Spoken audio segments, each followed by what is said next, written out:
Hi everyone, it's Desiree and I am here with Scrappy Tails, and we are going to create a 5x7 card featuring the Winter Trees die set. Now this is part of their recent release. We're going to do some collaging.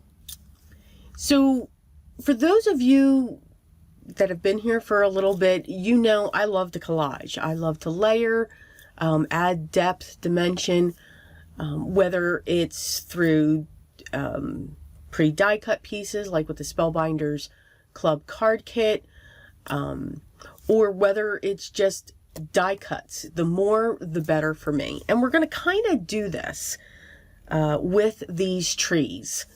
We're going to put in some colors that maybe you wouldn't have thought of, so we're going to change the colors a little bit. And yes, I believe the forecast says snow blizzard is a-coming. So, let's get started. Here is the sentiment that I used my glimmer foil machine. You're going to see a lot when it comes to that sentiment. I do not plan my cards out. I have an idea of what I want to do. So that's all I do. I do a sketch. All right, so let's get back to this card here first. So first I'm going to ink blend my background. I am not going to care about the blend. I am not going to care about what it looks like, and you'll see why.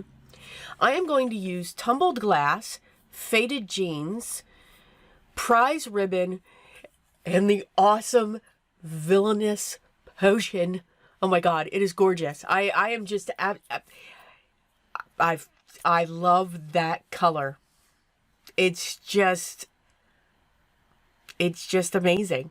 I don't know. And there's another video where I go speechless on it. The color is just phenomenal. I do like to add purples and blacks into my night sky, and the darker the better. So I start with the tumbled glass. I'm using my makeup brushes that I got off of Amazon. I do have a set of brushes for dye ink and a separate set of brushes for oxides, no matter what type of brush it is. Whether it's the Pink and Main's ergonomic ones, or these handheld ones, or even the little finger daubers. I keep everything separate. What I don't worry about is if the colors get messed up. Now, I have a brush for every color family. So blues, purples, greens, yellows, oranges, that I do have. So you'll see, because I go back and forth. So I start with the lightest, go up to the darkest, and then I come back down and I start over. So you can see with the lightest, I'm not really worried that I'll clean my brush off with using paper towel. I don't wash my brushes. If they get stiff or they go bad, I'll just replace it. To me, it takes too long for the brushes to dry. I am impatient. So I'm okay if another blue goes into that tumbled glass. That part doesn't bother me. I know, I'm strange. So that's what our panel looks like. It is not perfect blend. It is not a beautiful blend, but it's there. Here's why. I am going to spritz this with a distress sprayer and get these beautiful drips and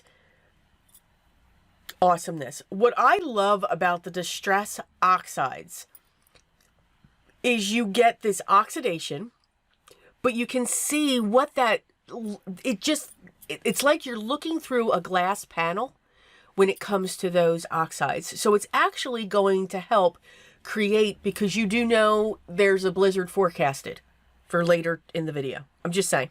So everyone will have to get ready. I have a piece of silver cardstock, say that 10 times, satin silver mirror cardstock for the background. And then I cut out the center because I like to save, my mirror cards are precious to me. I'm using a piece of Simon Says glitter paper. Had an issue, again, we can just cut our own hills. Yeah, I was having a real problem with it. I just, poof. whenever I add my own hills and snow scapes and all of that, I like to have two, because then I like to prop one up so that I can tuck and layer and collage and do all of that. And that's what this card has a lot of. It's got a lot of layering and collaging and so forth. I said this in a previous video. I'm finding, you know, as you continue to craft and create and use all these different techniques, you know, eventually you kind of settle in and you're like, you know what, I really like doing this, or this is my favorite, this is what I go to. I am finding basically the best way to explain it, put an art journal page onto a card base. It's, and I love it. I do like the grunge. Now, this isn't grungy. This is just a beautiful, you know, art landscape. I dug into my cardstocks and looked at my scraps. So you can see I've put colors together that you wouldn't necessarily think of. I grabbed a light gray. I grabbed a darker gray. I grabbed a purple. I grabbed a light blue. I grabbed a very pale blue. And these are from the Spellbinders Card Essential Collection. Wonderful cardstock. Beautiful cardstock. I absolutely love the feel, the texture of it. I love the weight. There's just nothing that this goes wrong for me. It's me that goes wrong. Now, the holographic paper is by Simon Says, and I put this purple onto a piece of vellum. I wanted to see what that looked like. You're going to see I changed that. There are a lot of flips and turns when it comes to this card, and I kept it all in. Again, as I'm creating a card, I don't plan it out. What happens is my process is I see something and I'm like, okay, this is what I want to do. I see the card in my head. Okay, not that, you know, and what I do is I do a horrible stick figure sketch design of that card. And then I'll have notes coming out of it. Use this for this, use this for this, use this for this. I am not thinking if this card is going to work or not. I'm also not thinking ahead of how the card's going to be laid out. I'm just saying. So, yeah. It's just how I process. So these are the happy accidents that come about when it comes to our creating. You can see why I like to have the two hills. I can put some trees behind it, some trees below it. I can cut some trees right across that bottom there so that it makes it look like they're down. Because when they're darker and down, that means they're farther away. When they're larger, you can give the illusion that they're closer to you. So it looks like that this is just going back into a tunnel when it comes to what we're looking at here. I'm making sure that there are foam squares put up to the top because, again, those trees that I'm putting on the top layer, they need to be supported back there. I am in love with the way that holographic is just coming through the trees. What was throwing me off is I needed a third one.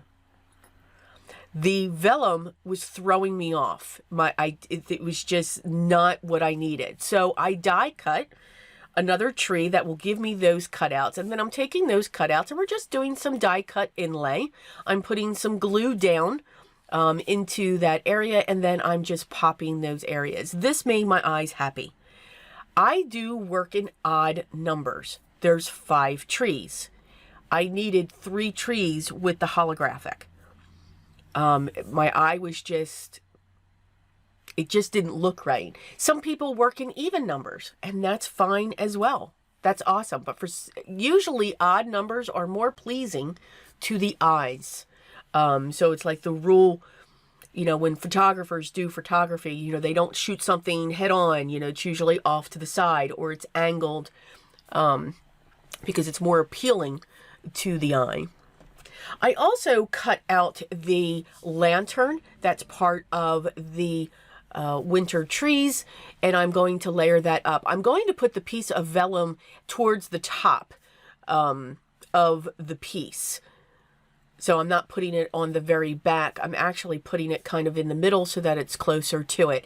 I do decide to grab one of my Altenew alcohol markers and color it in with yellow just to have a faint hint of that yellow color.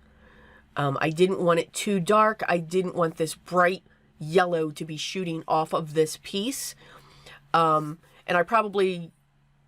I chose to color it from the front because it was too thick going from the back. So again, it's just very faint, very subtle. I'm trying to see where I want to place this, and I really like it back there on the corner there. Your eyes will be drawn to those 3 trees. And you can even see, because I have the 2 holographic, I've got 3 trees there. And with that lantern, that's where your eye's going to go first. Again, there's the 3 trees. It's still an odd number. So here's our sentiment. I used my Glimmer Hot Foil system with her Christmas sentiment plates. They are absolutely gorgeous. There are coordinating dies for this. I wanted to tear because I find tearing paper, whether it's vellum or any type of paper, very therapeutic. Do you see what I'm doing here? It's going to come back to haunt me. So I'm trying to find a way, because again, it's on vellum. I love the look of vellum. So I grabbed these photo corners. Well, I'm like, okay, now wait a minute. Now I'm going to see that whole bottom of the photo corner. So I'm like, all right, I'll take off the top of the photo corners. I get these photo corners from Amazon. There's a link. There's always a link down in my video description. I do have an Amazon storefront, and I try to put the items that I purchase through there. There's like 3 or 4 different groups. I think there's one for journals, one for doodling, one for card making, and I forget what the other one is. So if you check those out, you'll probably see them in somewhere there. But otherwise, just search Amazon for black photo corners. You just want to make sure that they're not the plastic ones. These are the paper ones, and look for craft photo corners, and then the black ones will be a choice within it. Okay, so you saw what I did there. It looked great. It looked awesome. I loved it. I thought it was really, really cool. We're going to come back to that. So I'm using my super duper, very thick 2-inch film tape. I get this from Uline. I love their double-sided tape. It is strong, but it is also not forgiving. So the moment this touches cardstock or it makes contact with paper, it's there. If you rip it out, you will rip a hole in your cardstock. But it's awesome. And with all of this water that I added and all of these splatters, because the blizzard's coming, it's coming in right now. It stops the warping. It really secures it flat down onto my card base. So I have it on my card case. My card, yeah, okay. So does anybody see what we're going to revisit in a moment? I'm just saying. Yeah. Okay. So the blizzard's coming in. It's gorgeous. Now there's something else that I'm totally forgetting when it comes to this die set that I die cut. And you'll see that in a minute too. So again, I see this and my head jumps to the next step. It's tough for me to slow down. I enjoy the process. But yeah, I just get very excited and I go forward. So there was something that I totally forgot. Now, for some reason, when I mixed the iridescent with my P.H. Martin's non-bleed white watercolor, I don't know what it did. It had something going on there. It like gunked up. So I had to clean that out and put that down on my thing again. So I have the white and I have the Altenew iridescent spray. So I die cut all of these adorable bows. So I'm using the glitter ones and I'm just putting them randomly throughout my trees. I probably should have cut a little more. I had silver ones, but I didn't want to put them on here. For some reason, I really liked the glitters, but I didn't want to be so close to the snow as well, because that's what I used for that. See? Yep, I'm awesome. Yes. There is no other way. So I'm thinking of different ways at this point, as I'm literally laughing hysterically saying, oh my God, and pulling these off because art glitter glue is extremely strong. This is why I love liquid adhesive. Because that sentiment was not going to go anywhere. So how do I fix this? One of the issues that I saw, or that I was having, is when I put this sentiment, because it's done on vellum and it's silver, when I would put this on dark cardstock, you would think that it would really come through and shine through. It doesn't. I found that it got lost. So I figured my first step was, let's just put a gray piece of cardstock, the dark gray, in there. I was putting it in there the wrong way again, but I lost the sentiment. I didn't think you could see it. Now, if it's on white cardstock, you could see it just fine. What I did was I shortened down this piece of cardstock. The blue, it went totally gone. The gray was my best option. Because what I need to do is I have to cover up those black pieces that are stuck onto the cardstock paper. Now, I could have tried a sand eraser. I am not a fan of the sand erasers. I don't think they work. That's just me. By all means, please, that's just my opinion. I just have never had good luck with them. And I don't like what they do to the paper. I have enough of what that's doing to the paper right now. I'm pulling in that tree that I used to do the die cut inlay. I love holographic paper. I think it is absolutely gorgeous. I think it adds something very special. It just so happened when I put this down, it covered those black corners perfectly, even though I have the white centers. But it worked.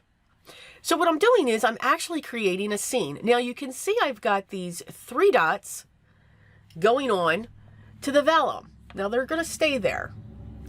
I'm able to now use my full corners to get that in there. So I have covered up all of those areas. You can't tell that they were there. No one's to the wiser unless you guys find out who I give this card to and tell them. I then dug into the pot of the die cuts that I forgot about almost, and I pulled out 3 silver bows. I'm going to use them as an embellishment on the sentiment. Now you could trim it down. It is covering up part of the letters, but you can still tell what it says. But again, it's just a way to embellish that so that it can be seen. So now it's sitting the right way, and we're all good. I love this card. I absolutely love it. I love the background with that water. I just think it's cool. I love the different textures that mixed media can give to your cards. And again, don't limit yourself. Have fun. Push it to the limit. Just try to remember, though, what you're trying to do. I do hope you enjoyed this project featuring Scrappy Tails designs and their winter trees die set. If you have, as always, everything will be linked down below for you to check out. I do encourage you. This is her recent release, has gone crazy. So some items may be sold out, but just know that there is a stock coming back in. So just let her know that you're waiting for this. If you have any questions, make sure you leave those down below as well, and I will get back to you as soon as I can. If you haven't yet, I'd love for you to subscribe, be part of my group here. Make sure you hit that thumbs up and make sure you ring the bell because hopefully YouTube will notify you. You never know, but I am pretty regular. Every week a video is up, if not more. Enjoy, smile, and laugh. Have fun with this process and no stress. But always remember what's most important for me, guys. It's still and it's always going to be. Always be creative. Till next time.